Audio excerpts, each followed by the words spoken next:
São 17h03.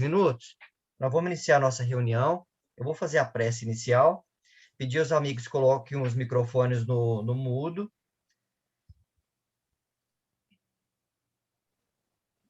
E vamos, então, mentalizar o nosso Senhor e Mestre Jesus, mentalizar as energias de amor, de luz, pedir a Deus, aos bons espíritos, que nos envolvam, todos em o mesmo pensamento e o mesmo ideal, para que a nossa reunião do NEP seja uma reunião frutífera, uma reunião abençoada, pautada sobre os princípios do Evangelho do Cristo. Ilumina, Senhor, essa reunião, todos os corações que estão aqui presentes, mesmo à distância estamos ligados no mesmo objetivo. Então agradecemos a oportunidade da vida e rogamos, ó Pai, a proteção nesses momentos de transição que passamos, que o nosso pensamento também possa ir até os hospitais, até os lugares onde há sofrimento, que possamos auxiliar com o nosso pensamento, mas, além de tudo, com a nossa ação, com a nossa vontade em mudar o mundo. Se conosco, Senhor, hoje, agora e sempre, que assim seja.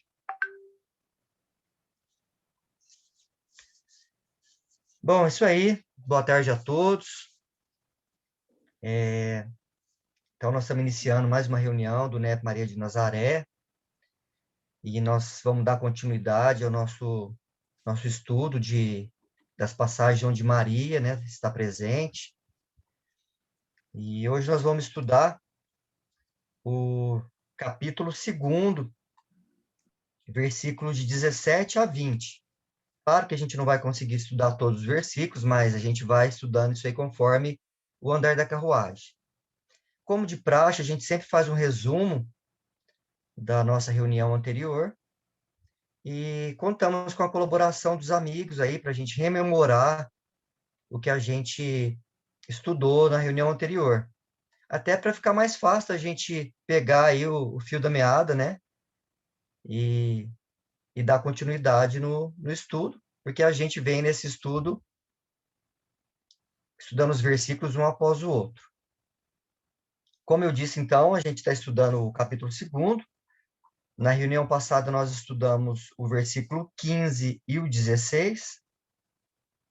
E gostaria de ver com os amigos aí o que eles lembram, né, da reunião passada.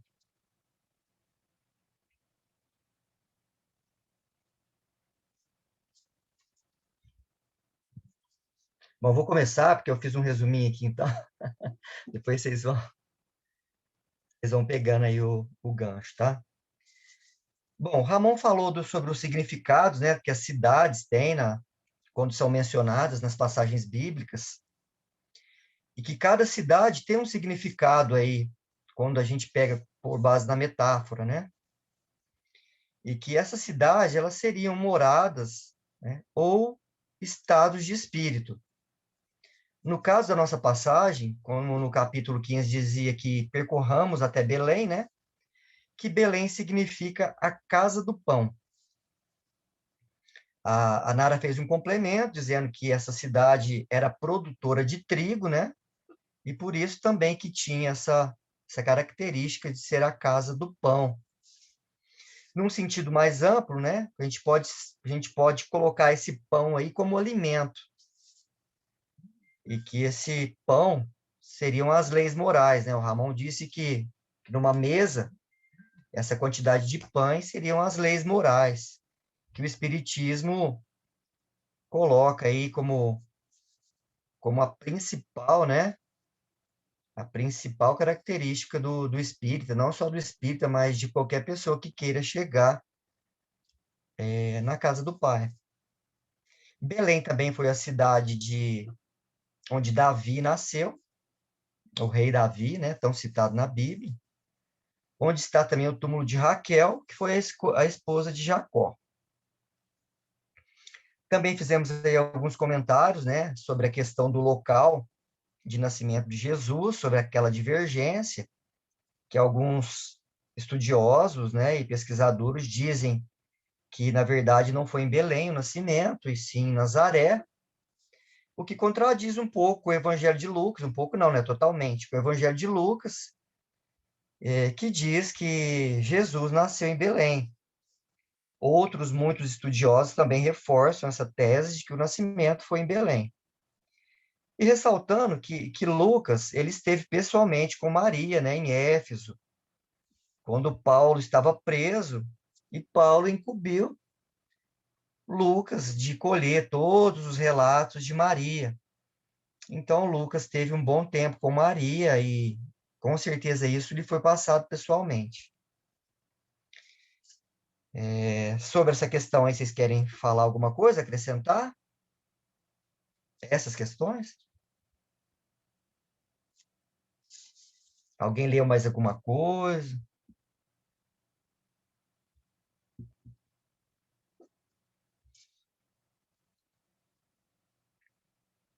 Bom, falamos também sobre aquela questão do capítulo 16, onde fala que foram apressados, né, apressadamente, e encontraram não só Maria, mas também José com o recém-nascido.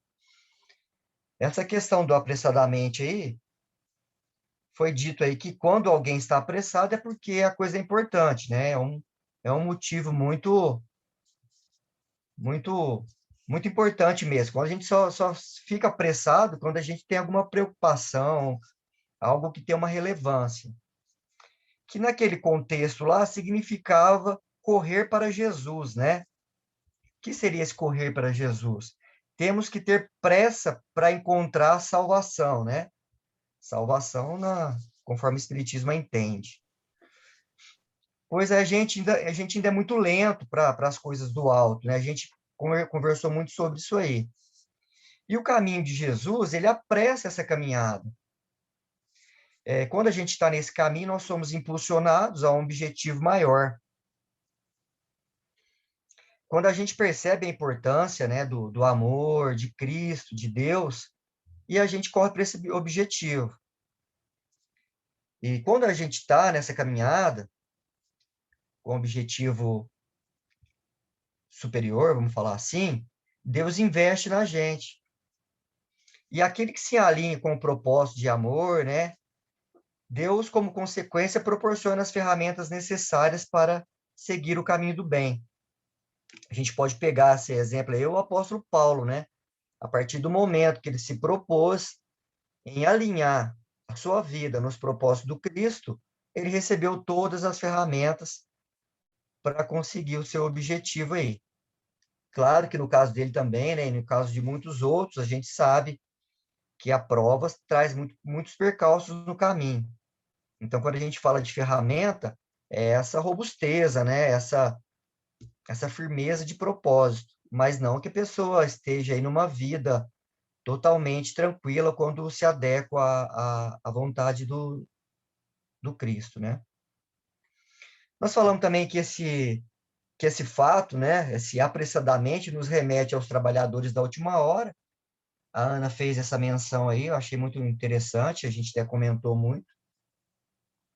Parece que a Nara também comentou aí que nos 50 anos que se passaram, né, corresponde a quase 1000 anos de avanço, quando a gente fala na questão da tecnologia, do avanço material, né?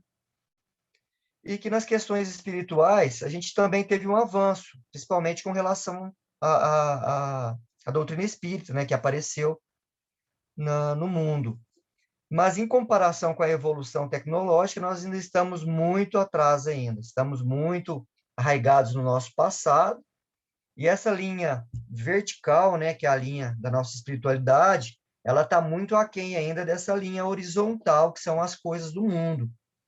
Então, o que nós precisamos também pegar essa linha vertical, que nos leva ao alto, sairmos da acomodação, né, para que a gente possa realmente nos alinhar a esse amor verdadeiro. Alguém quer falar mais alguma coisa sobre esse apressadamente aí? De repente eu não consegui sintetizar tudo. Eu só gostaria de falar que eu gostei dessa verticalidade, dessa horizontalidade que você acabou de colocar aí, muito bonito. É o símbolo da cruz, né? Tem a horizontal e a vertical. E eu gostei de você colocar isso, porque, de fato, nós ficamos mais na horizontalidade, né? E precisamos pegar essa verticalidade para avançar um pouco mais. Gostei muito. É que na verticalidade, né, Ana, a gente tem a resistência. Para subir, a gente tem a resistência. Na horizontalidade, vamos falar assim, é a porta estreita, é o nosso momento de conforto. Então, as coisas ainda rolam mais conforme a nossa evolução. Mas quando a gente pega o caminho para o alto, aí foi onde eu disse a questão de Paulo. Ao mesmo momento que ele tem as ferramentas, tem os obstáculos. O obstáculo é a subida. E não é nada fácil, mas é muito meritório. Legal, Ana. O que mais, pessoal? Quem quer agregar? A gente falou muita coisa.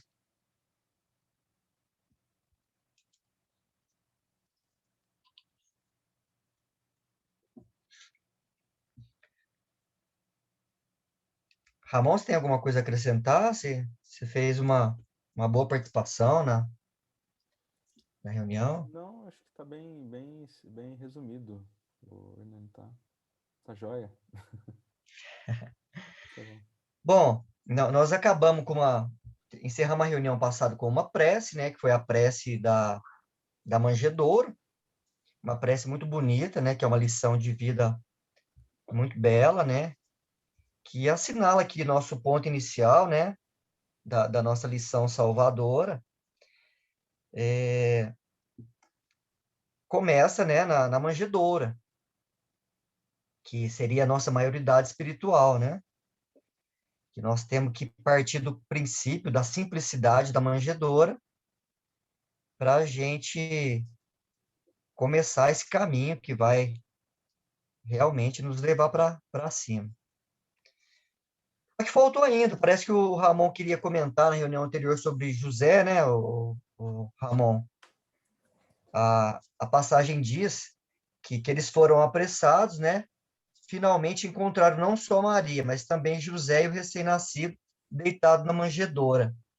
Nós damos muita ênfase à mãe, né, a mãe Maria, e com razão, porque é ela que gerou Jesus ali no seu ventre, ela que é um símbolo, né, de entrega muito grande, mas a gente também não pode esquecer o papel de Jesus, né? Como disse o Aloysio, né, Ramon? O que José estava fazendo ali? Não estava Foi engraçado essa. só no papel ali, né? Uhum. Para que ele tava na história, né? Por que ele estava na história? Achei muito legal. Só para falar que tinha um pai adotivo? Não é bem assim. O Ramon, Sim. não sei se vocês viram, eu coloquei lá no grupo um vídeo sobre o templo, né? E por que eu coloquei aquilo lá? Aquilo eu acho no YouTube, né? Mas eu coloquei porque tem uma localidade lá chamada Ramon. Eu Que coloquei legal. uma homenagem, depois você vê lá. Obrigado, vixe, vou assistir. Não tive tempo ainda, mas com certeza verei. Que legal. Vê lá para você ver. Tá bom, obrigado, Ana. O Hernani, Sim, José. a título assim de curiosidade para quem não teve oportunidade de ler os outros relatos, os relatos são diferentes, né? Lucas, ele fala dos pastores, já Mateus não fala dos pastores, né? Ele fala dos reis magos. Então, cada livro teve uma visão diferente do acontecimento, né? Porque às vezes as pessoas acham que o relato é igual em todos os sinópticos. Não é, né? Eles são diferentes. Lucas relata de um jeito e o Mateus relata de outro, não é? Isso mesmo. É que a importância que cada um deu no acontecido ali é diferente, né? Mesmo porque o relato de Lucas foi direto. O que Maria deu mais importância? Nos pastores? De repente ela falou dos reis magos também, mas o que ficou gravado para Lucas? Os pastores. E para Mateus, né? Ele que escreveu, foi outra pessoa, ele ouviu, foi indireto, a pessoa que disse para ele deu mais ênfase nos pastores ou nos reis magos? Então, tem todas essas questões, né? Sem falar também, né, Lucélia, você já começou a falar aí na nossa introdução, dos vários interesses que surgiram posteriores, né? Também o Evangelho de Lucas, ele já foi bem posterior aos outros, né? E ele era dirigido aos gentios, né? Então, o relato foi feito de acordo com a visão que os gentios precisavam de ter, não é? Que era totalmente diferente dos judeus, não é? Então, ele tinha um objetivo, não é? De alcançar os gentios que estavam começando a se agregar ao cristianismo, né? Então, essa diferença também tem que ser levada em conta, né? É porque os gentios precisavam ser tocados pelo coração, né? E Lucas, como trouxe os relatos depois, precisava trazer algo que realmente tocava o coração, né? De repente, também foi esse um dos motivos da ênfase ser na simplicidade ser maior. Mas nada é por acaso também, né? Se o relato dele teve que ser posterior, apesar de no evangelho vir antes, né? O evangelho de Lucas, então tem um motivo. Ramon, você quer falar Do José, tem um do texto aqui. José? Tem um texto aqui do Emmanuel. Vamos ler juntos, né? Para a gente refletir sobre ele. Ricardo, quer mostrar sua voz para a gente, amigo? Lendo para nós aqui? Oi, pessoal. Boa tarde. Ricardo é um amigo irmão de algumas eras aí, com certeza. Boa tarde, Ricardo. Boa tarde. Boa tarde, seja bem-vindo, Ricardo. Muito obrigado por me tarde, receber. Ricardo. Boa tarde. Você consegue ler para a gente, Ricardo, aí? Consigo. Coloquei na tela aqui. Vamos lá. José da Galileia. E projetando ele isto, eis que em sonho lhe apareceu um anjo do Senhor, dizendo: José, filho de Davi, não temas receber a Maria. Mateus 1:20. Em geral, quando nos referimos aos vultos masculinos que se movimentam na tela gloriosa da missão de Jesus, atendemos para a precariedade dos seus companheiros, fixando, quase sempre, somente os derradeiros quadros de sua passagem no mundo.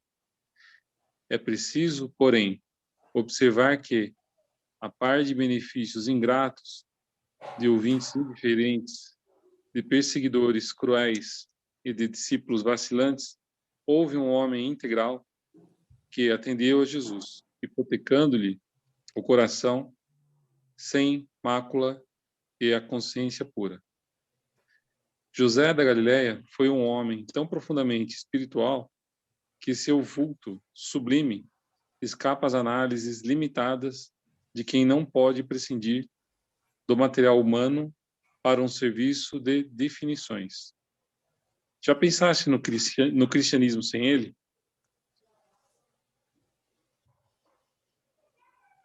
Quando se fala excessivamente em falência das criaturas, recordemos que houve tempo em que Maria e o Cristo foram confiados pelas forças divinas a um homem.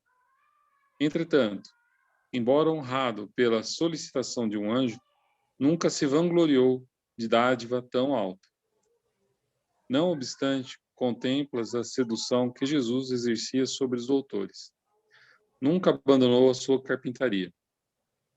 O mundo não tem outras notícias de suas atividades senão aquelas de atender às ordenações humanas, cumprindo um edito de César, e as que no mostram no tempo e no lar, entre a adoração e o trabalho.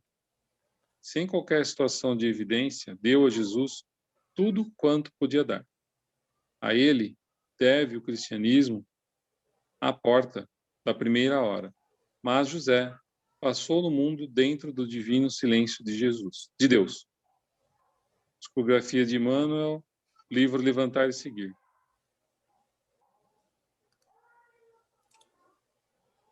É isso, né?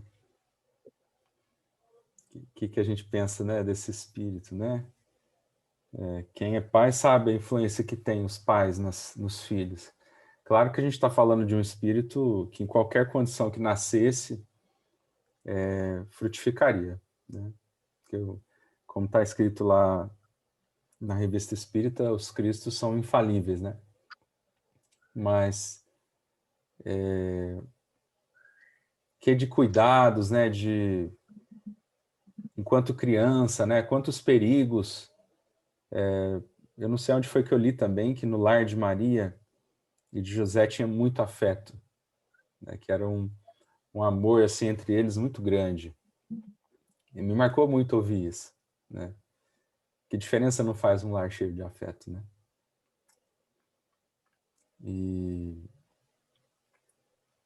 E aí, além dele ter sido um instrumento de Deus para cuidar de Jesus, numa fase em que ele talvez estivesse bastante indefeso, do ponto de vista material, né? Enquanto um ser, né?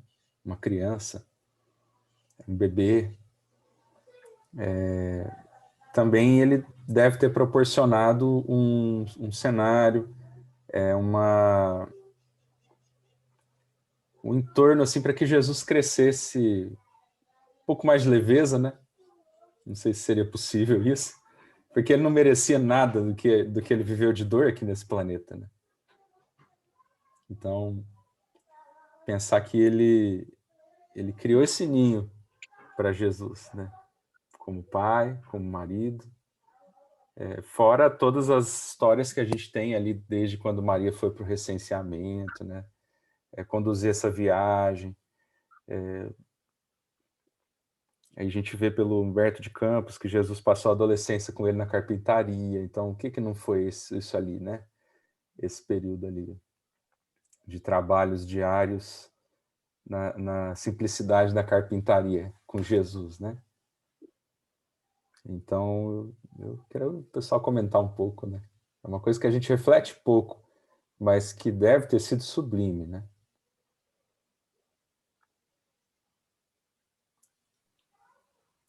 Tá mudo, Marleninha, se você estiver falando alguma coisa. Achei que eu tivesse aberto. Isso. É interessante que, se você for ver os relatos, os evangelhos, né, omitiram a presença dele, né? Quase que omitiram.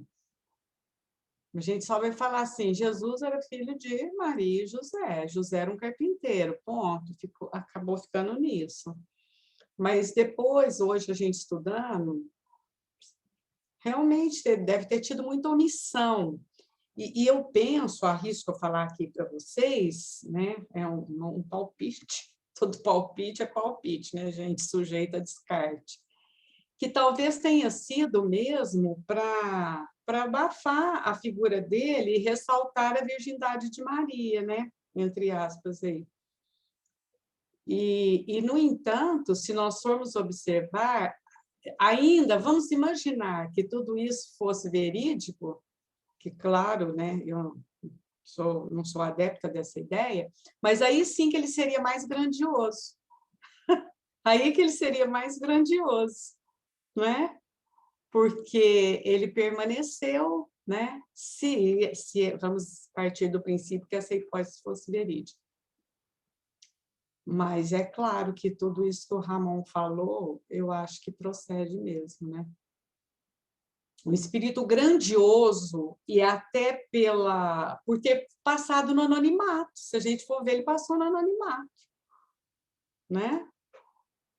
Só isso. Posso falar, Hernani? Sem dúvida.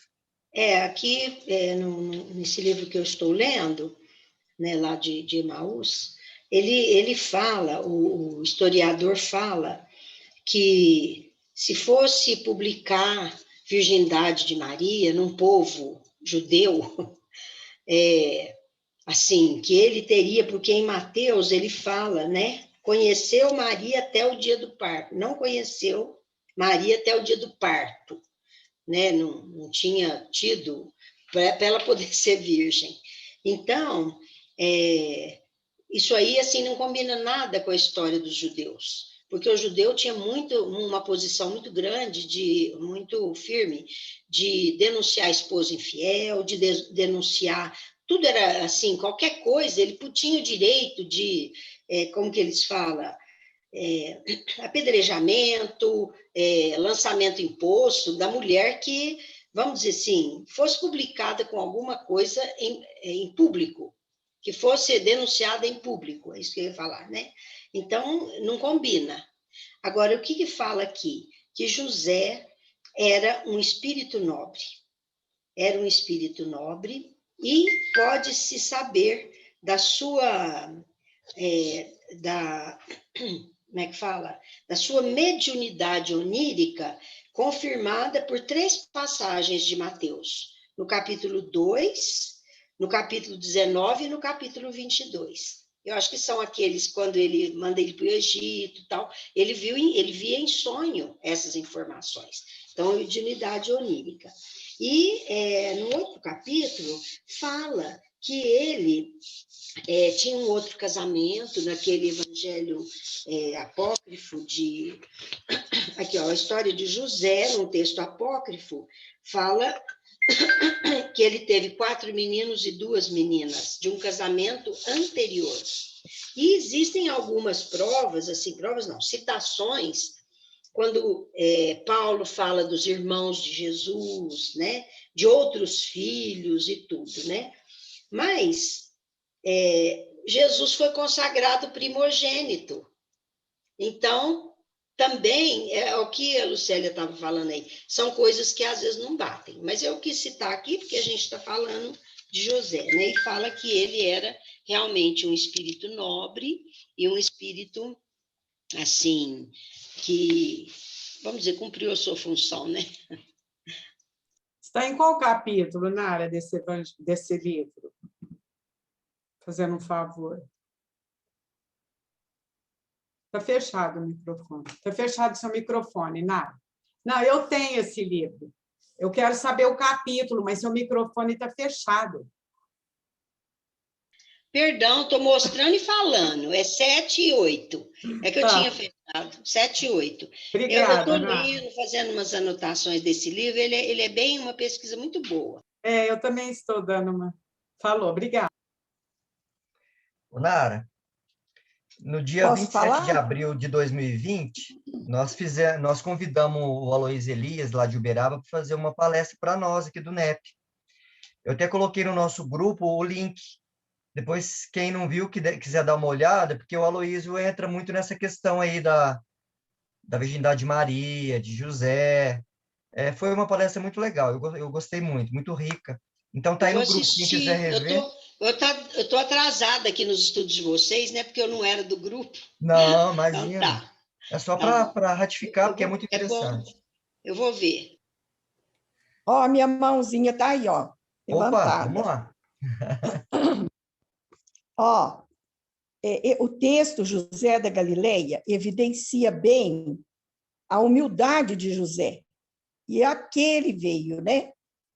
Justamente para servir aos dois, acolher os dois, até onde ele pôde.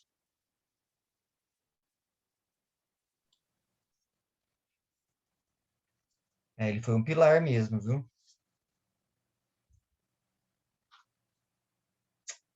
E aí, pessoal, o que mais? Quem quer falar mais do José?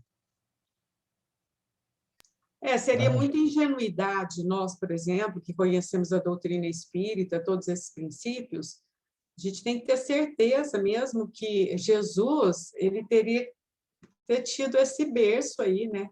Com espíritos altamente preparados, no caso Maria e José, e até outros que o circundaram, que a gente vai tendo notícias disso.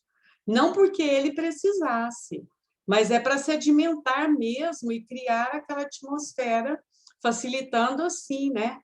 Porque ainda assim, para que se cumprissem as profecias, quantas encrencas e confusões, né?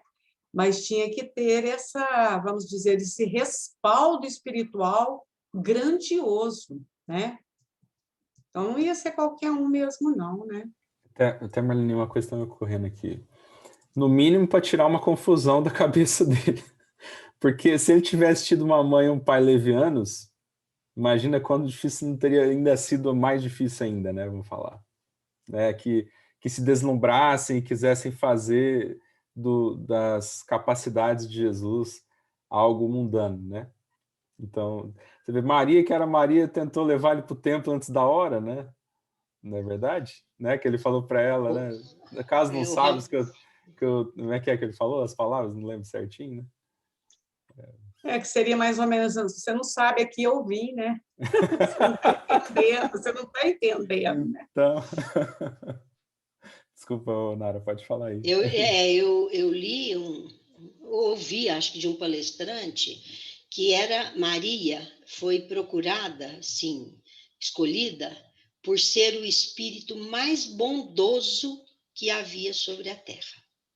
Então, eu penso até, viu, quando você falou assim, imagina se fossem pais levianos. Eu acho que a própria sintonia vibratória não podia ser. Porque imagina a sintonia vibratória de Jesus, né? Que a gente sabe, é lógico que teve que um mundo de adaptação aí, tudo, mas eram espíritos, assim, preparados mesmo, eu penso. Nossa, você tocou num ponto, é lindo a gente pensar nisso, porque a gente vê as dificuldades da gestação, né? A Marlene está mais ligada nisso aí, no trabalho de domingo, né? E com espíritos ligados na mesma faixa evolutiva, mas às vezes com interesses diferentes, né? E pensar, porque a pureza desse espírito que foi a mãe de Jesus para poder conceber ele, né? Conseguir colocar tanta luz dentro dela, né? É lindo demais. É uma vertente que a gente não costuma olhar muito, não. Mas a gente devia olhar, né? Porque pensar que ela e ele ficaram respirando um ao outro ali por 9 meses, né? Nesse convívio simbiótico. Eu tô arrepiando aqui só de imaginar isso, né? Porque não dá nem para a gente imaginar o que é isso, né? Uma gestação dessas, né? Eu acho que Maria já era um espírito purificado, esse é o meu palpite, né? Dando o direito de errar, né? Já seria um espírito puro, né? Mas acho que as entrelinhas desse envolvimento aí é uma coisa que deve ter sido sublime demais. Também pode falar? Sem dúvida, pode falar. A gente também tem que lembrar que Maria e José, eles não tinham uma percepção da totalidade da missão de Jesus. Tanto é que a gente lê, né, que Maria ia anotando, prestando atenção, guardando no coração aquelas atitudes excepcionais de Jesus. Ela ia somando os acontecimentos para entender a totalidade do que estaria por vir com a mensagem de Jesus, né? Então, eles é um tanto quanto complicado, porque embora a gente se usem os textos de Isaías, mostrando, predizendo a vinda de Jesus, na verdade, o texto é usado inadequadamente porque se referia a outra coisa. Eles sabiam que viviam o Messias, que traria liberdade para a nação de Israel. Então, nesse contexto, Maria e José podiam olhar Jesus e ficar assim, mas eles não perceberam a enormidade que Jesus estava trazendo em relação à transformação da humanidade, não é? E também, embora eles fossem espíritos evoluídos, eles não guardavam essas lembranças, né? A gente sabe disso, não é? E também os relatos a respeito de Maria e José não foram tão frequentes porque a tradição era oral. Jesus, depois que nasceu, teve uma criação normal. Aí, quando ele começou o seu ministério naqueles 3 anos, então os relatos eram a partir daqueles 3 anos. Então, a participação de Maria e de José, que foi tão importante na criação dele, de certa forma, ela não foi passada oralmente e não chegou até nós, né? Mesmo. Eu vou passar a palavra para o Iris, que eu acho que ele tinha levantado a mão antes da Ana. Aí eu passo para a Ana, porque de repente ele vai pegar algum gancho da Lucélia, não sei. Iris, pode Não, falar. não, é o seguinte, parece uma dúvida boba, certo? Mas assim, é uma pergunta, acho que até meio boba, você até desculpa eu estar fazendo aqui, mas não deixa de ser uma dúvida, né? Será que, na verdade, Jesus, Maria e José foram escolhidos antes de ser encarnado, ou seja, quer dizer, quando eles já encarnaram, vieram para depois vir ser preparado para receber Cristo, ou depois que eles estavam aqui que foi feita essa escolha? Hein? Isso é uma dúvida que eu tenho. Desculpa se for uma bobagem, mas é uma dúvida. Imagina, ótima pergunta. E mesmo porque ela vem pegar aí um gancho no que a Lucélia falou, porque a Lucélia, né, disse que eles não estavam totalmente, tipo assim, cientes do que era Jesus, né, da magnitude de Jesus. Mas no meu ponto de vista, tá, e é só um ponto de vista, depois o pessoal pode colocar o ponto de vista, isso, a Lucélia tem toda a razão, mas quanto a estar encarnado, porque antes, no planejamento, eles já sabiam de tudo isso. Porque o planejamento, Iris, foi feito anteriormente. Jesus, como um espírito crístico, e o governador do nosso planeta, imagina só, ele fez o planejamento, né? Ele foi incumbido pelo Pai de fazer todo o planejamento do planeta Terra. Imagina sobre a encarnação dele, se ele não ia fazer um planejamento. Então, ele escolheu as peças necessárias e principais, e com certeza esse planejamento foi muito minucioso. Maria, José, os apóstolos e todas as pessoas que fizeram parte dessa trajetória, e de repente até nós, né, estávamos lá como coadjuvantes ali, né, na plateia, ou mesmo fazendo algumas besteiras, de repente fizemos parte desse planejamento. Então, na criação divina, nada é por acaso. Esse planejamento existiu com certeza. Ana, quer complementar alguma coisa? Ou se eu falei besteira aí, você me corrigir, abre o microfone. Não, não falou besteira, não. E nem o Íris.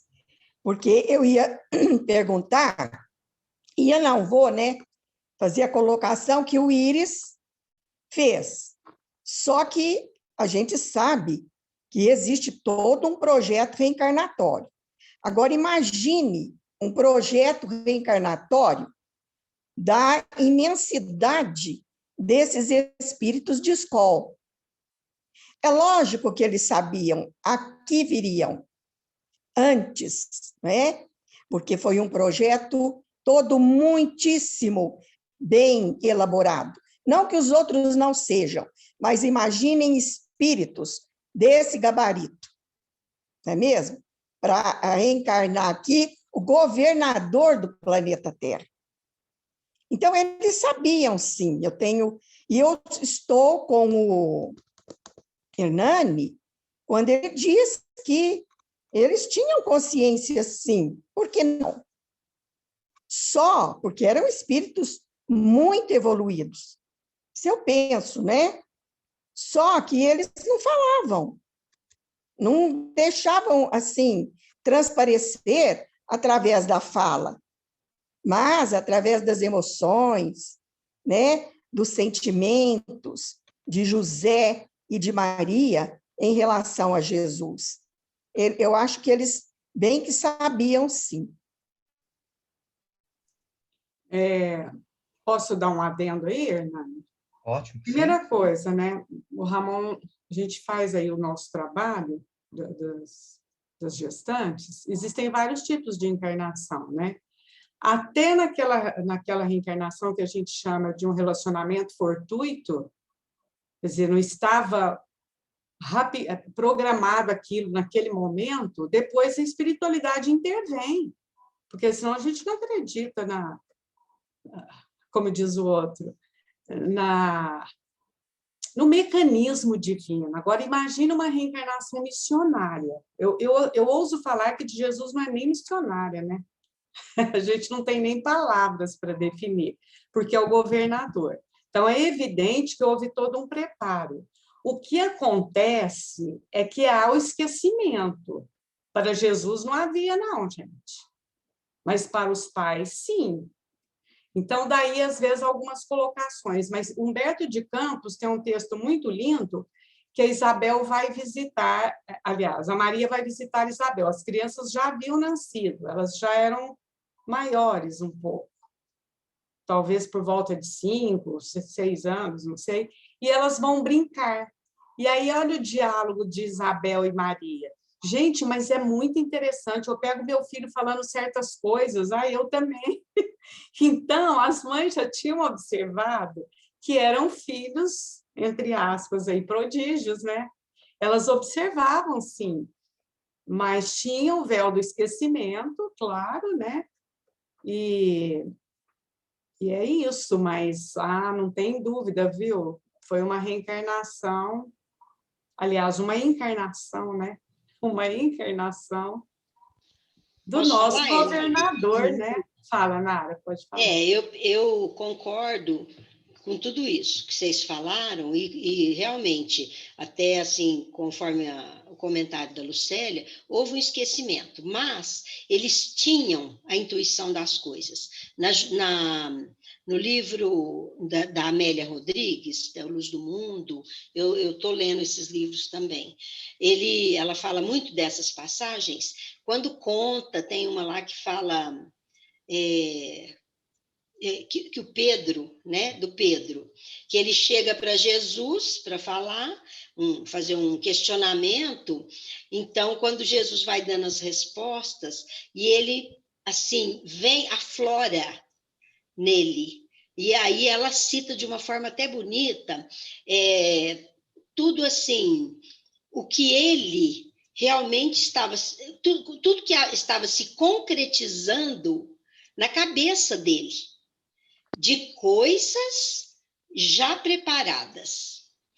Tem várias citações da Amélia em passagens que os apóstolos manifestam isso. E eu estava lembrando de uma passagem também, aquela que eles perguntam para Jesus, eu não sei se é o cego ou paralítico agora, eu estou fazendo confusão, vocês me ajudam, mas ele fala assim, quem pecou, foi ele ou seus pais? Aí Jesus responde... do cego, Nara. Do cego, né? Isso, a hora do cego. Aí ele fala assim, nem ele, nem seus pais. Veio para se cumprir. para se cumprir a vontade do Pai. Então, na verdade, quando a Amélia Rodrigues explica, ela explica que aquele espírito se candidatou a fazer parte desse trabalho de Jesus. Lógico, ele tinha, foi talvez uma prova para ele crescer, para ele evoluir, mas ele ia fazer parte daquele momento para ser curado, para Jesus ser conhecido, porque as palavras que ela explica lá, que Jesus fala, nem ele, nem seus pais, mas ele veio para que se cumprisse a vontade do meu Pai. Aí a Amélia Rodrigues explica isso. Então, gente, isso é planejamento. Eram inúmeros espíritos ligados a esse trabalho que fizeram parte, né, desse... Eu penso também que sim. O Hernani, pode falar? Oi, sim, Lucélia, fica à vontade. Então, que realmente houve um planejamento, é óbvio, né? E voltando à Bíblia, né? A gente percebe que houve um esquecimento, porque quando o anjo falou para Maria que ela ia ficar grávida, ali, em todo o contexto, a gente percebe que houve um livre-arbítrio. Ela podia ter voltado atrás e não aceitado. José também podia ter caído fora. Eles vieram com planejamento, mas a gente tem que dar a eles o crédito de terem abraçado a missão com livre-arbítrio. Porque imagine, né? Eles aceitaram ela como mãe antes de vir. Ela saberia que ela ia ter um filho, ela sabia o que ia acontecer. Para uma mãe, é só muito difícil. Quantas mães aceitariam isso? Então, eles vieram em missão, como muitos espíritos vêm em missão e falham. Eles não falharam, eles abraçaram a missão. E eles também sabiam que eles estavam no plano secundário. Eles não esperavam que fosse haver reconhecimento, como realmente depois não foi. Maria só veio a existir como virgem lá no terceiro, quarto século, não me lembro bem, quando a igreja já estava toda envolta na ortodoxia. Então, é muito interessante isso. A humildade de José, a humildade de Maria é excepcional, não é? Então, eles vieram como humanos, tinham um plano que eles não lembravam e podiam não aceitar. Então, a gente pensa bem, né? Que espíritos abdicados, né? Sério, é verdade o que você falou, só que antes de passar a palavra para a Ana, que ela está com a mão levantada, só tem um detalhe, o Ramon até comentou isso, e eu acho que a Marlene também. O planejamento desses espíritos é um comprometimento tão grande pelo nível evolutivo que eles já estão, que vamos colocar assim, a chance deles usarem o livre-arbítrio deles para não aceitarem enquanto encarnados seria muito remota, porque esse compromisso foi firmado com uma seriedade tão grande, e a intuição que ela teve naquele momento, e José também, provavelmente foi algo tão claro e tão verdadeiro que, assim, praticamente não teria como dar errado, né? Mas, claro, se a gente pensar como seres humanos que somos, né, nós temos o nosso livre-arbítrio, sim, e podemos, né, abrir mão, aceitar todos os fatos e acontecimentos da nossa vida. É Ana? porque Oh, desculpa. Maria e José seriam perfeitos feito Não, Jesus? não, justamente por isso, né? O Ramon até fez um comentário, né? Que ele na versão dele, ele acha que Maria seria um espírito puro. Eu não sei falar. Mas, assim, independente disso, se não era puro, tinha uma superioridade moral muito avançada comparando conosco. Então, o compromisso que eles firmaram lá em cima, provavelmente foi um compromisso muito verdadeiro. E por ser um compromisso firmado com o governador do orbe, eu acho muito remota a questão de usar o livre-arbítrio para não aceitar. Mas também é opinião minha, não sei se procede. Entendi, entendi. Pegando a sua rabeira aí, Hernani, agora, né, eu concordo, né, com você, porque esse projeto é imensurável, foge à nossa compreensão. Em primeiro lugar, é um projeto encarnatório, porque Jesus já não precisava mais reencarnar. Então, ele encarnou o que é próprio dos espíritos puros. Né? Então, o que houve foi uma encarnação. Mas, para um espírito do gabarito de Jesus, um espírito puro, governador do planeta, precisava de uma equipe tão grande de espíritos superiores para virem dar apoio, certo? Em termos de espiritualidade, para acolher o governador do planeta. Então, envolveu uma multidão de pessoas.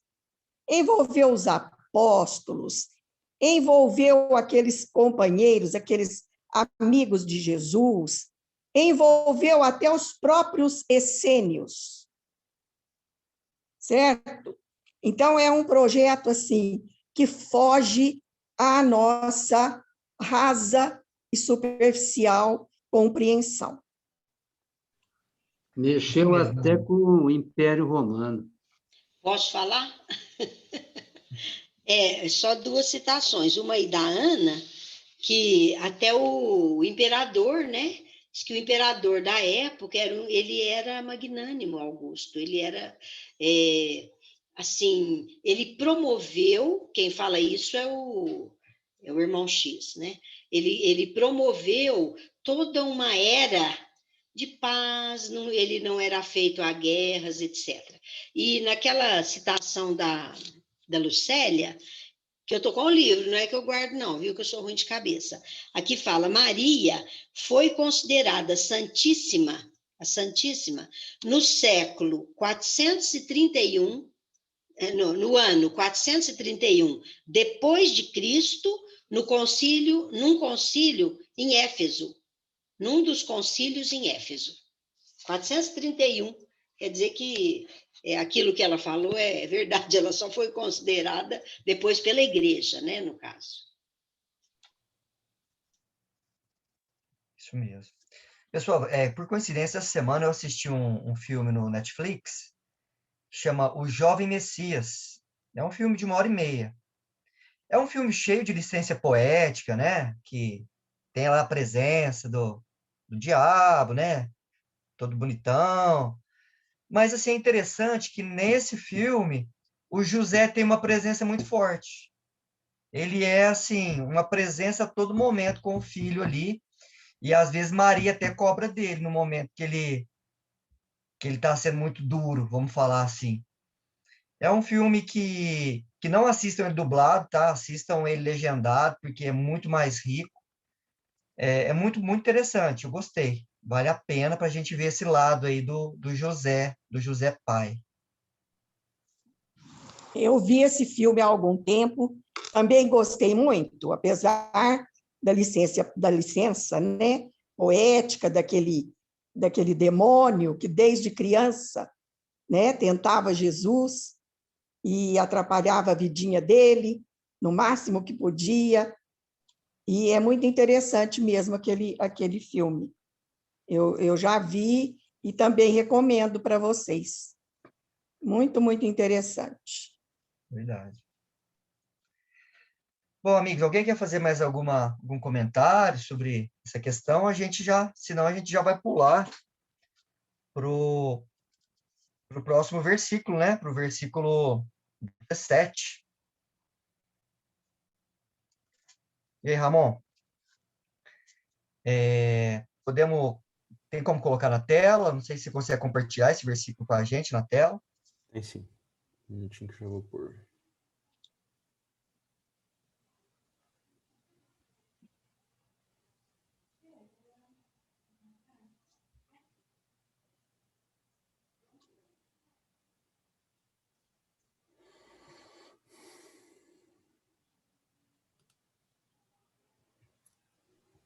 Enquanto ele coloca aí, eu só quero dizer que a grandeza de Maria é muito grande, né, gente? Todos os dogmas da igreja foram decididos em concílio. Conforme a Nara falou aí, a virgindade de Maria é um desses dogmas. E foi decidido em concílio, conforme eu já comentei com vocês aqui, há alguns estudos para trás. Não sei se vocês se lembram. Isso eu ouvi lá em Israel, hein? Da boca de um padre. Olha só. Interessante mesmo. Bom, vamos então passar para o capítulo 2, versículo 17. Eu vou ler tudo, depois a gente volta no 17. Após terem visto, divulgaram o que lhes fora dito a respeito da criança. E todos os que ouviram admiraram-se com o que lhes disseram os pastores. Maria, contudo, guardava todas essas coisas, refletindo em seu coração. E os pastores retornaram, glorificando e louvando a Deus por tudo quanto tinham ouvido e visto, conforme lhes fora dito. Então, vamos iniciar pelo 17, gente, que é o primeiro versículo, tá? O Ramon até fez um vistinho aí no visto, sublinhou o visto. Após terem visto, né, que tem a ver com visão, divulgaram o que lhes fora dito a respeito da criança. Ramon, quer começar? Sim. Vocês estão me ouvindo, né?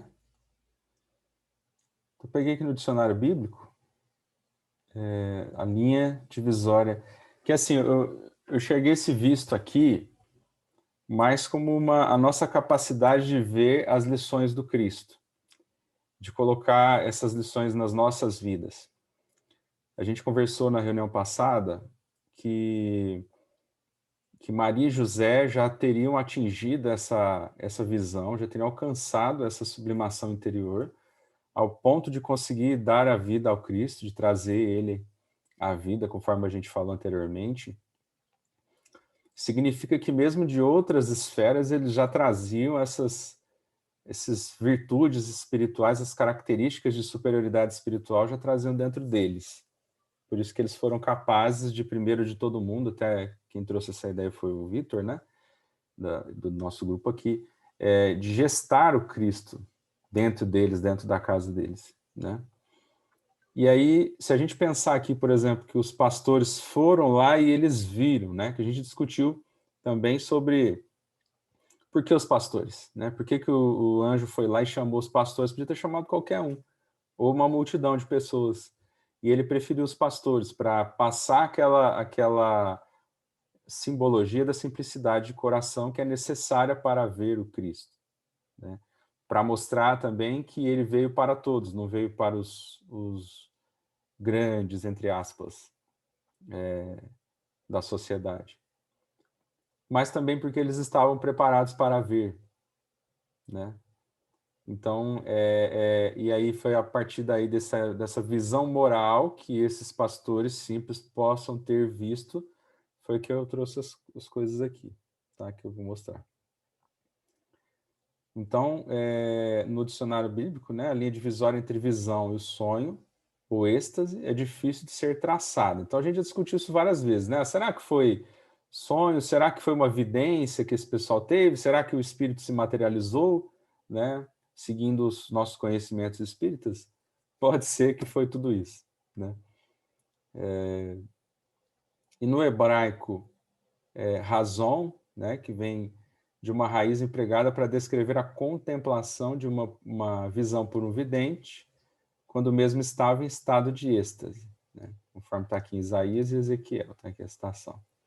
E o termo mará, que eu não sei como é que pronuncia, deve ser assim, né? Deriva da raiz mais comum para ver, significa visão, como meio de revelação, né? Então a gente pode pensar também que além deles, que eles tiveram essa revelação do Cristo, de alguma forma ali, simbolizada na visão do bebê, né? Mas também nas virtudes que o Cristo ensina, vamos falar assim, né?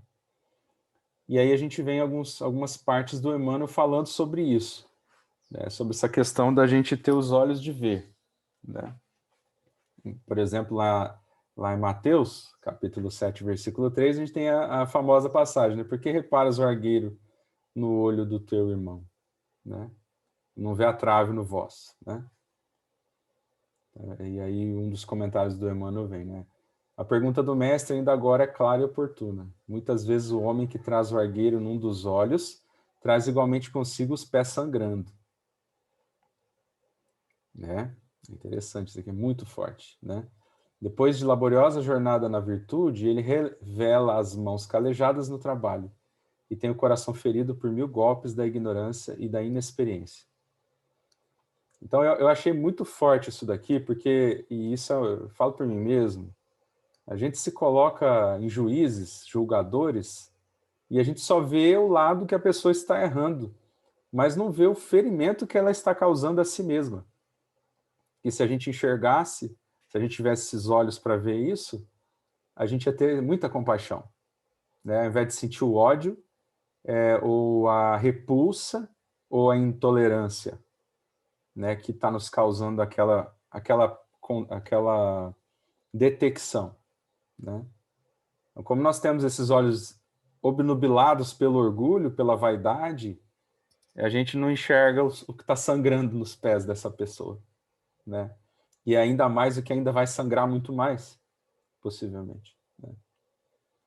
Então, diz assim, é imprescindível habituar a visão na procura do melhor, a fim de que não sejamos ludibriados pela malícia que nos é própria, né? Comumente, pelo veso de buscar bagatelas, perdemos o ensejo das grandes realizações. Aí depois, já pulando aqui para a gente não demorar muito, ele fala: consagremos-nos à tarefa que o Senhor nos reservou, na edificação do bem e da luz, e estejamos convictos de que, assim agindo, o argueiro que incomoda o olho do vizinho, tanto quanto a trave que nos obscurece o olhar, se desfarão espontaneamente, restituindo-nos a felicidade e o equilíbrio através da incessante renovação. Então eu vejo um símbolo muito bonito de como se esses pastores tivessem atingido isso aqui, que é naturalmente o que começa a acontecer com a gente. Quando a gente começa a se iluminar e se transformar pelas lições de Jesus, a gente começa a passar isso adiante. Claro, não estou falando assim em termos de fazer palestras, de fazer discursos, de convencer as pessoas pelas palavras. Isso aí também, mas não é só isso. O mais importante é o nosso exemplo, né? Então, quando fala lá que os pastores correram para divulgar o que eles tinham visto, eu imaginei também essa simbologia, né? Eles conseguiram ver, eles já tinham o interior, o íntimo tocado por aquilo, e aí eles passaram a viver divulgando essa boa nova a partir dali, né? A gente viu que eles foram apressados, né? Ou seja, eles, a partir dali, apressaram a sua evolução espiritual. E essa evolução que eles foram galgando começou a divulgar o Cristo, né? As lições do Cristo, que eles conseguiram ver, né? Eu trouxe vários outros textos do Emmanuel, mas aí, Hernandes, de repente, deixa o pessoal comentar um pouco aí, eu vou pondo.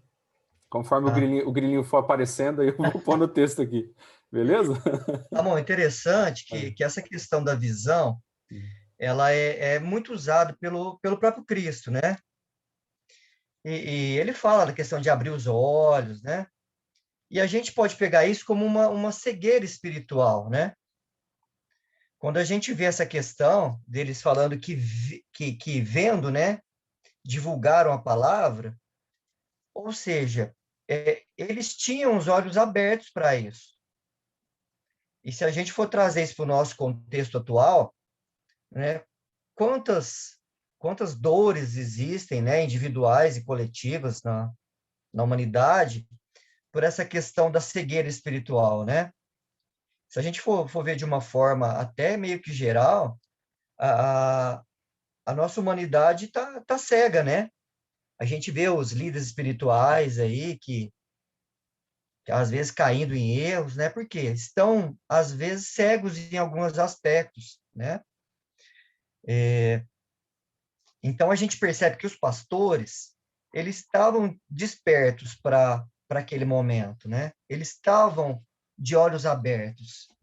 E foi por isso que foi dado a eles essa oportunidade de ver o Cristo e de divulgar essa salvação que chegou para eles que estavam sintonizados, né? Enquanto muitos outros estavam cegos por aquele momento, eles estavam com a visão totalmente iluminada.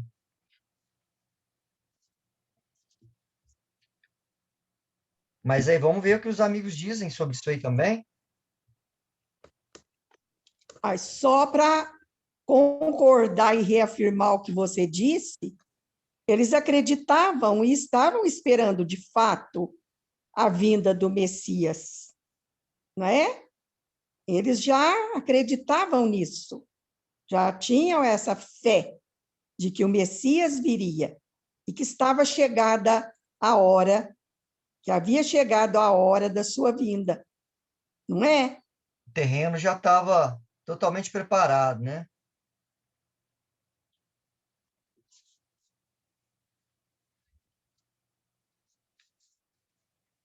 Tá fechado, Ana. Fechou.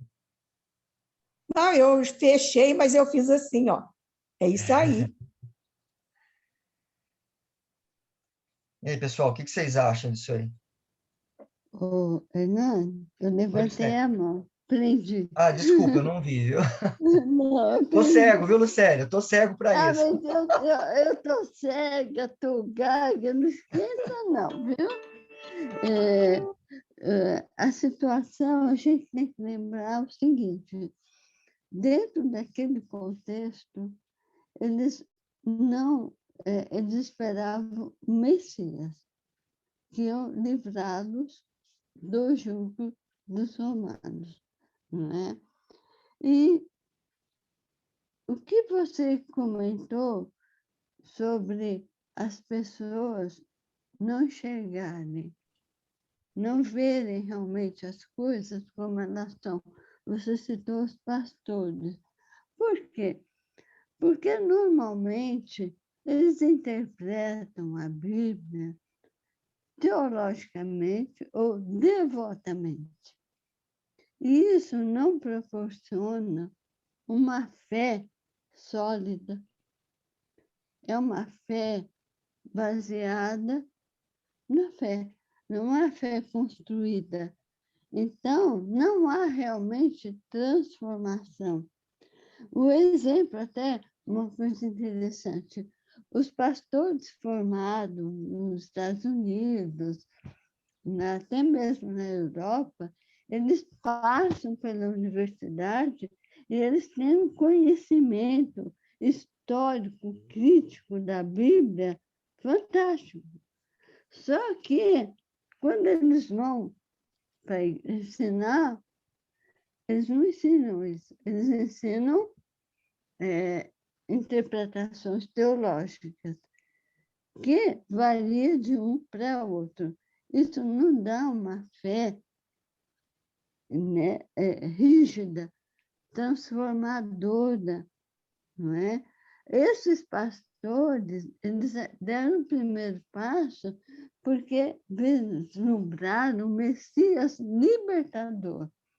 Com certeza, se eles viveram até Jesus começar a missão deles, eles entenderam que o Messias era muito mais do que o rei de Israel, né? Eles podem ter guardado isso no coração, que foi um passo muito maior para eles entenderem a mensagem real de Jesus. Certo? Certinho, isso mesmo. Ô, Lucélia, Pois não. eu quero te fazer uma pergunta. Será que todos os judeus, indistintamente, só acreditavam nesse Messias que os viria libertar do jugo com relação ao Império Romano? No momento em que Jesus veio, né, naquele momento era o que eles esperavam realmente, não é? Inclusive, os discípulos... Então, mas todos... Será que não tinha nenhum que vislumbrava algo além? Ana, eu acredito que não. Por quê? Porque eles eram tão simples que Jesus tinha necessidade de usar parábolas para eles terem uma noção espiritual desse reino. Se eles tivessem um vislumbre, Jesus poderia ter falado mais abertamente, não é? Deixado tudo mais claro.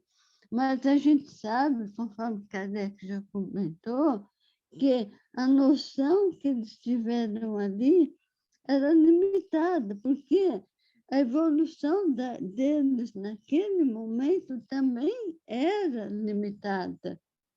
Era o que eles esperavam. O conceito deles era aquele, certo? Então, na Bíblia, a gente, quando lê, a gente não percebe, eu estou falando dentro da Bíblia, a gente não percebe nenhum que tenha expectativa de um Jesus, né? Falando de um reino espiritual. Gamaliel, ele teve uma percepção da lei. Isso ele teve. Ele conseguiu perceber a essência da lei, que era o amor. Então, eu acho assim, que dentro dessa linha de Gamaliel, muitos poderiam ter uma noção que a lei não era do jeito que eles entendiam, era algo muito resumido no amor a Deus e ao próximo. Nesse aspecto, haveria, sim, judeus com a visão mais ampla, mas não quanto a esse Messias, que iria transformar a humanidade. Né? Tanto é que Pedro, depois de muito tempo, ele teve a visão que viu o lençol, né? Com os animais impuros, que ele devia se alimentar, que ele entendeu que a mensagem teria que sair para fora de Israel, né? Se alguém leu na Bíblia alguma coisa a mais, ótimo, né? Seria bom saber. Mas, mais ou menos, é o que até hoje eu percebi. Mesmo o Velho Testamento afirma isso? Principalmente o Velho Testamento. Principalmente. O Velho Testamento ele é todo na expectativa da libertação do povo de Israel. A coisa mais importante para eles era a liberdade perdida. Eles ansiavam profundamente para serem livres novamente. Então, no Velho Testamento era muito maior essa expectativa. Principalmente Isaías. Mas isso de uma Como forma que é? geral, né, gente? Isso a gente fala de uma forma geral, e é isso mesmo, eles esperavam um Messias, né, que fosse dominar e sobrepor ao reinado dos imperadores. Mas na questão individual, não era bem assim, no meu ponto de vista. Se você pega o livro Paulo e Estevão, você vê Abigail e Gesiel, eles partilhavam de uma vida simples e eram educados de uma forma que o Messias que viera era um Messias que iria transformar o reino de Deus dentro de cada pessoa, o reino interior. Então, isso em todas as mensagens, a gente percebe que existe o fator geral, né, das massas, mas existe o fator interno, o fator individual de cada um. E nesse fator Por individual, isso que com eu certeza, perguntei, Hernani. Por isso que eu fiz a pergunta. Todos indistintamente? Então, eu quis, a minha ideia bate com a sua. Ana, mas eu dei a resposta para você não de acordo com a colocação que é lhe dada a Paulo e Estevão. Eu dei a colocação baseada na Bíblia, no Evangelho que nós temos em mãos, e não Sim, nessa sim, outra. aí você tem sim, razão, Sé. sem dúvida. De, Entendeu? de forma Tem geral, o uma pensamento visão. era esse mesmo. Uhum. Sim, sim, concordo. Mas é por isso que eu disse indistintamente. Então, eu estou aí com o Hernani. É porque no mundo íntimo, né, só a gente que sabe. Mas a gente percebe nos mártires aí que eles também já estavam preparados para receber o Cristo como realmente ele veio. Alguns poucos sim, mas de forma geral a massa estava querendo alguém que dominasse aquela tradição de dominação, né? Aí a Lucélia Mas explicou aí, muito bem sobre isso. eu penso assim, gente, é que eles esperavam o Messias, aquele queria salvar. Agora, o entendimento, é claro que vai depender da grandeza do espírito. Até hoje é assim. Se eu acho que para salvar, porque eu só tenho a visão aqui do mundo terreno, é uma coisa. Se eu tenho uma grandiosidade maior, é outra. Vocês vejam que o exemplo citado aí, né, por você, que eu acho super justo, de Estevão e Abigail, eles tinham sido criados por aquele pai que não estava, naquele momento, alcançando a grandiosidade do filho. E foi ele mesmo que passou isso para o filho, né? Então, aí entra o nível consciencial, né? Mas, assim, a temática era essa, ó, vem alguém que vai salvar. Agora, cada um entende essa salvação e eles estão conforme... até hoje, à espera do Messias. É verdade. Paulo Estevão e Abigail, eles não são citados na Bíblia. Estevão é citado, mas não com a riqueza de detalhes. E a gente percebe que a visão, se for raciocinar, que eles não tinham muito essa visão de Messias, a prova é que, no final, o cristianismo acabou rompendo totalmente com o judaísmo. Ficou totalmente à parte. Com o passar do tempo, eles se separaram, não é? E não havia tantos judeus cristãos, não é? Então, eram poucos. Então, imagino que se houvesse uma expectativa maior do Messias, realmente, que a gente está falando, a conversão seria muito maior e não haveria, com o passar dos séculos, a separação, e eles se mantiveram isolados, esperando o Messias, né? Com toda a autoridade possível, né? Lucélia, nem os que conviveram diretamente com ele entenderam isso, né? A Lúcia até colocou no chat que é muito, muito bom, né?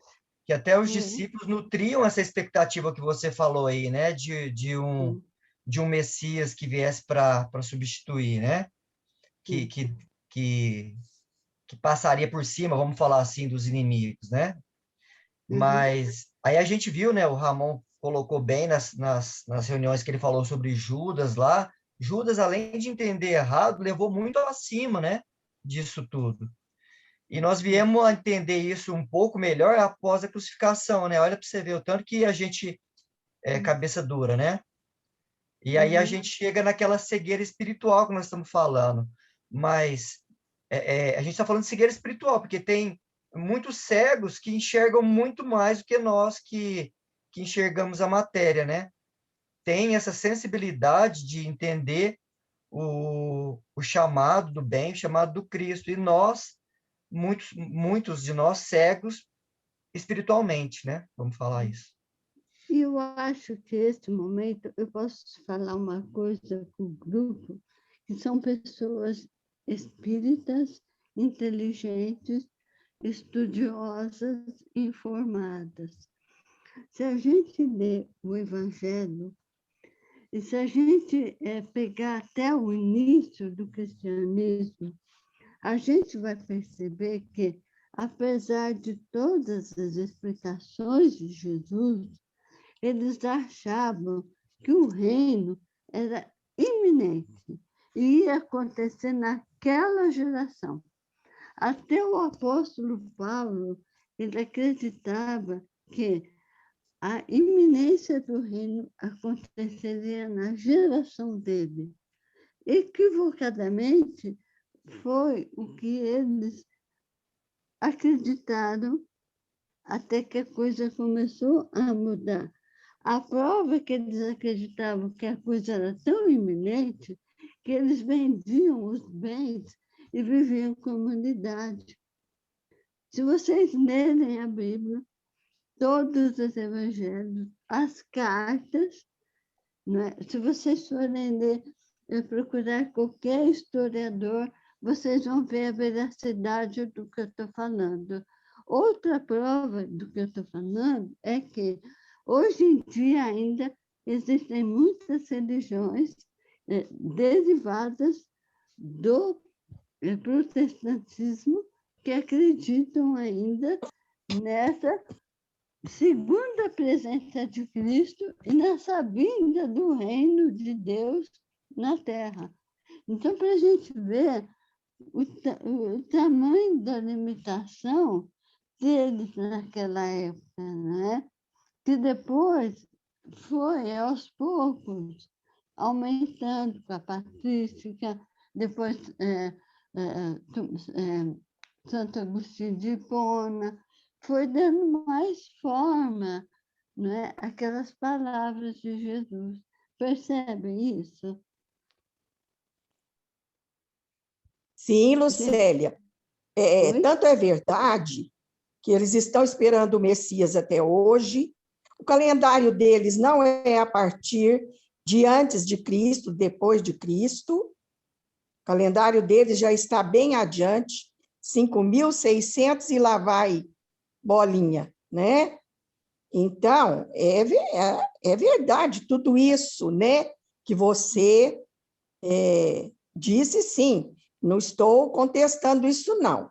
Só que eu coloquei a palavra indistintamente.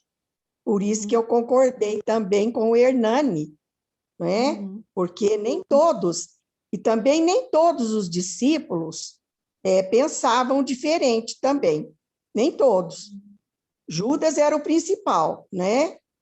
Mas tinha aqueles que acreditavam na palavra de Jesus, não só para libertar do jugo. Assim eu creio eu, considerando o individual, conforme o Ramon colocou e conforme eu coloquei também, certo? Mas não resta dúvida que é veracidade. Inclusive, nós estamos estudando lá as origens do cristianismo, né? Desse estado comunitário aí que você citou, né? Não estou colocando isso em dúvida, não. Não, Tá eu bom? respondi sua pergunta de acordo com o que a gente encontra na Exatamente. Bíblia, entendeu? É, Né? O que encontra na Bíblia não há nenhum fator diferente, não é? Mas é, eu também acredito que as pessoas que aceitaram a mensagem de Jesus, elas podiam estar predispostas, não é? Também esse detalhe, né? O coração dela estava predisposto, né, a aceitar. Mas a maioria dos judeus, infelizmente, não, né? Ramon, você levantou a mão? Tá fechado seu microfone. Sim, eu acho que eu vou ler um texto aqui para a gente fechar, que já é 6h29. Vamos? Pode ser, turma? Então vamos, vou compartilhar aqui, que fica melhor para ler, né? Tem tudo a ver com o que nós estamos falando, eu acho. Olha lá, o olhar de Jesus. Recordemos o olhar compreensível e amoroso de Jesus, a fim de esquecermos a viciosa preocupação com o argueiro que por vezes aparece no campo visual dos nossos irmãos de luta. O Mestre Divino jamais se deteve na faixa escura dos companheiros de caminhada humana. Em Bartimeu, o cego de Jericó, não encontrava o homem inutilizado pelas trevas, mas sim o amigo que poderia tornar a ver, restituindo-lhe desse modo a visão que passa de novo a enriquecer-lhe a existência. Em Maria de Magdala, não enxerga a mulher possuída pelos gênios da sombra, mas sim a irmã sofredora, e por esse motivo restaura-lhe a dignidade própria, nela plasmando a beleza espiritual renovada que lhe transmitiria, mais tarde, a mensagem divina da ressurreição eterna. Eu achei isso aqui incrível. Incrível. Daria para a gente falar uma reunião inteira só sobre esse parágrafo, né?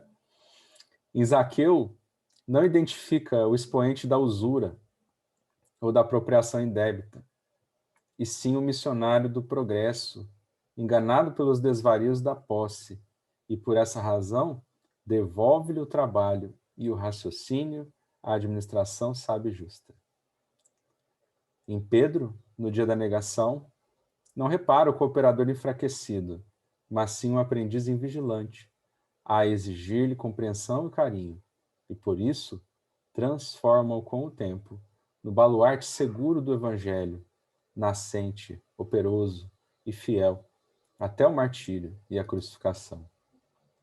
Em Judas, que a Ana lembrou bem, né? Não surpreende o discípulo ingrato, mas sim o colaborador traído pela própria ilusão. E embora sabendo fascinado pela honraria terrestre, sacrifica-se até o fim, aceitando a flagelação e a morte, para doar-lhe o amor e o perdão, que se estenderiam pelos séculos, sorguendo os vencidos e amparando a justiça das nações. Mais uma menção de Joana d'Arc aqui, ó, finalzinho. Busquemos algo do olhar de Jesus para nossos olhos, e a crítica será definitivamente banida do mundo de nossas consciências, porque então teremos atingido o grande entendimento que nos fará discernir em cada ser do caminho, ainda mesmo quando nos mais inquietantes espinheiros do mal, um irmão nosso, necessitado acima de tudo do nosso auxílio e de nossa compaixão. Eu tenho refletido muito sobre isso, apesar dos meus avanços também serem muito pequenos. Mas se a gente tiver esse olhar, a gente vai ver um mundo muito diferente, apesar das dores. Não é só as pessoas, não.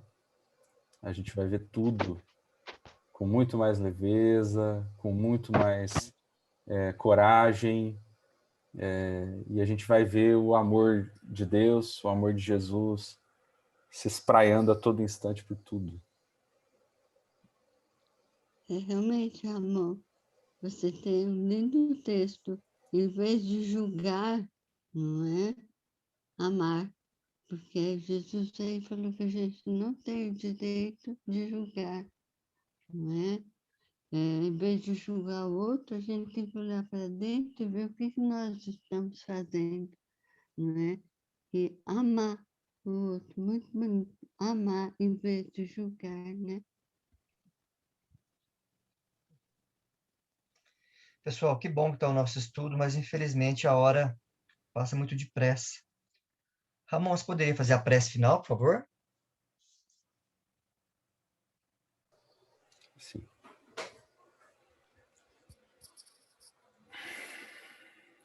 Então vamos. Só nos resta agradecer a Jesus, agradecer a Deus, nosso Pai, por esse momento tão sublime nas nossas vidas. Quanta luz nós podemos remediar nosso coração. Tanta treva, tanta dor lá fora. Tantos vícios, tantos medos, tamponando a visão dos nossos irmãos, de nós mesmos. E nós tivemos esta oportunidade gloriosa de participar desse banquete com o Cristo, bebendo na água pura dos seus ensinos, aquilo que vai realmente nos descedentar. Obrigado, Senhor, por esta dádiva. Obrigado por não desistir de nós. Nós suplicamos o seu amparo para todos os dias que estão por vir, a fim de que sejamos fortes para carregar a nossa cruz, para vencermos a nós mesmos e podermos te abraçar um dia, repletos de luz, de amor e de felicidade. Abençoe a todos os lares, Senhor, dos participantes do nosso grupo. Abençoe todos os doentes nos hospitais que estão lutando nesse momento pela vida. E lembrando deles, agradecemos pela nossa saúde, Senhor. Pedimos também pelos seus missionários que estão cuidando de cada um deles. Que não lhes falte um anjo protetor, dando forças, dando coragem. E que a nossa terra possa um dia, Mestre, brilhar tanto quanto aquele dia em que o Senhor nasceu em meio de nós. Muito obrigado, que assim seja.